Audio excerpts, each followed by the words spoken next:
今日から魔のつく自由業番外編。次男と三男の秘密の階段。どうして僕がこんなところに。大体アニシナはどこに行ってしまったんだ。呼び出した当の本人がちっとも姿を現さないなんておかしいじゃないか。まあまあ、どうやら彼女は秘密の研究室にこもったまま出てこないみたいだね。研究室？まさか僕たちを怪しげな発明の実験台にしようというのでは。いや、それはないだろう。一足先にグエンダルが拉致されているはずだから。兄上が？いつ？じゃあこのアニシナからの呼び出し状にあった持ち帰ってほしいものがあるから来いというのはどういう意味だ。さあ、でも俺たちがここへ来る前にグエンダルが呼び出されていたのは本当だよ。秘書官のアンブリンがそう言っていた。どれ、ちょっと見せて。ん？この隅の方に書いてある文字、追伸。本人が自力で帰れそうにないなんて男というのは全く根性がありませんって。本人、つまり兄上？そう考えるのが妥当かな。まさか兄上が実験台に？まさかというか、またというべきか。しかも自力では帰れないような目に遭うということか。事実と文面から推測するにそんなところだろう。それを俺たちがこっそり連れて帰ると。確かにこれはグエンの部下たちに知られるわけにはいかないだろうな。落ち着くな。それが事実ならこんなところでぼんやりしている場合じゃないだろう。助けに行かないと。それでお前が実験の身代わりにでもなるつもりか？それは。できないなら待つしかないだろう。大丈夫、フォンボルテール卿は打たれ強いから。兄上を赤い悪魔の毒牙から守れない不甲斐ない僕をお許しください。それにまあ兄上なら僕ごときがわざわざ助けに行かなくてもきっとご無事だと思うしな。グエンダルは小さくて可愛いものには手を挙げられない性格だから、アニシナ相手じゃ無事が保証できるかどうか。せめて生命の危機に瀕した時にはちゃんと抵抗して逃げ切ってくれればいいんだけど。物騒なことを笑顔で言うな。でもこれが有利でなくてよかった。万が一今研究室に連れ込まれているのがあいつだったら命を捨てても助けに行くところだ。わかりやすい性格だな、ボルフ。なんだと？婚約者の身を案じて何が悪い？別に悪かないけど。僕は常々お前のそういう態度が気に入らなかったんだ。自分だけ何でも分かっているような顔して内心では僕のことなどバカにしているだろう。してないよ。むしろ尊敬している。そんな風にまっすぐでひたむきなところはとても立派だと思う。羨ましいよ。そういう物言いが腹立たしいと言っているんだ。参ったな。どう説明したら信じてもらえる？説明などいらない。ウエラー卿コンラーとは未来永劫要注意人物と僕の中ではとうに評価が決まっているからな。どうして？ユーリが教えてくれたぞ。名付け親だと？ああ、それか。それかじゃない。しばらく姿が見えないと思ったら地球に出向いて未来の魔王の名付け親になっていたなんて、ちゃっかりしているにも程がある。ちゃっかりって、あれは世間話の流れでちょっと提案してみただけで、まさか本当に採用されるとは思っていなかったんだよ。それが出過ぎた真似だと言うんだ。有利絡みの任務でお前が地球に出向いていたことはギュンターからも聞いて知っている。だがあちらの魔族である有利の父親はともかく、それ以外の家族に接触するのは明らかに越権行為だろう。まあね。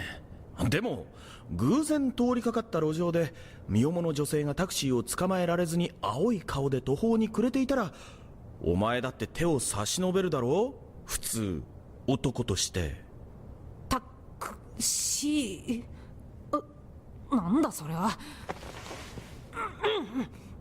まあ確かにそういう状況だったのなら致し方ないな。それで無事ユーリが生まれたんだから、むしろ感謝してほしいくらいだよ。それはそうだが。待て、あいつをユーリなどと慣れ慣れしく呼ぶな。自分だって呼んでるんじゃないか。僕は婚約者だからいいんだ。またそんな勝手な。うるさい。とにかくお前がユーリを名前で呼ぶのが気に食わないんだ。名付け親だからといって大きな顔をすると僕が許さないぞ。進化の礼儀というものをわきまえろ。はいはい、分かったよプー。陛下って呼べばいいんだろ。プーとはなんだ。プーとはくっそ、本当は僕が名付け親になればよかったんだ。そうしたらユーリなんて簡単な名前じゃなく、もっと豪華で威厳のある名前をつけてやったのに。一体どんな名前をつけるって言うんだ。それは例えばジークフリートとかラインハルトとか。言っておくがボルフ、陛下は黒目黒髪の生粋の日本人なんだ。芸名じゃあるまいし、渋谷ジークフリートなんてどう考えてもおかしいだろう。確実に学校でいじめられるぞ。うるさい。大体そっちこそどうしてユーリなんて名前にしたんだ。そんなことは陛下の母上に聞いてくれ。俺はただその時ちょうど7月だったから、俺の母国では7月を有利と言うんだって教えただけだよ。そんな単純な理由なのか。うんでもまあこれも偶然なんだけど、日本では有利という単語には勝負事や金銭にまつわる幸運というような意味があるらしいんだ。確か陛下の父上は莫大な額の金銭を動かす職業についておられたからそれもあって採用されたのかもしれないね。縁起のいい名前なのか。そういうことかな。そうか、ならばいい。名前はそのものの本質を表すというが、有利だったらたとえ他のどんな名前がついたとしてもきっと似合うだろうし。そうだな。それにしてもここの連中は職務怠慢だな。客が来ても茶一つ出てこないなんてどう考えても変だ。だいたい国民の祝日でもないのにどうしてこうも人気がないんだ。兄上の秘書官は一体どこに。ああ、アンブリンなら早々に危険を察知して残り少なくなった系統を補充しに出かけてしまったらしいよ。頭の眩しい人を荷物持ちに連れてね。なぜそんなことを知っている。さっきここへ来る途中ですれ違った次女の女の子の一人が教えてくれたんだ。彼女たちもしばらく避難するようにって言われたって。誰に。兄品に。どういう意味だ。ここにいたら危ないという意味じゃないかな。ほら兄品って女性には親切だから。そういう問題か。というかそういうことをなぜ早く言わん。それじゃあ今現在ここにいる僕たちはどうなるんだ。検知体じゃないか。大丈夫だろう。多分揮発性の猛毒が研究室から漏れてくるんでもない限り。その可能性がないとどうして言える。ないとは言わないけど、その場合はあっちの研究室の方が先にアウトになるだろう。そこにいるのが実験台だけというならともかく、あの兄品が自分自身を巻き込むようなヘマをするもんか。待て、本当に兄品は研究室にいるんだろうな。さあ今何か悲鳴が聞こえなかったか。いや気づかなかった。絶対聞こえた。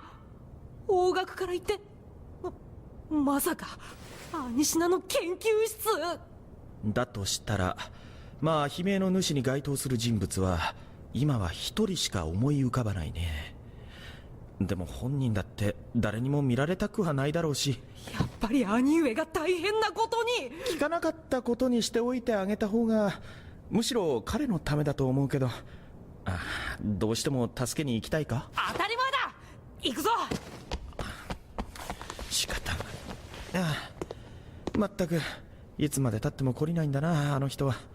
毎回あれだけ面白い。いやひどい目に遭っているというのに、兄品に対してだけもう無防備なのはもはや一種の才能としか。何をごちゃごちゃ言ってる。早く。というわけでドラマ CD 今日から魔のつく自由業、はっきり言って自信作です。皆さんのお手元にお届けできるのを俺たち一度楽しみにしていますので、どうぞよろしく。おい、誰に向かって喋っているんだメラキョ内緒。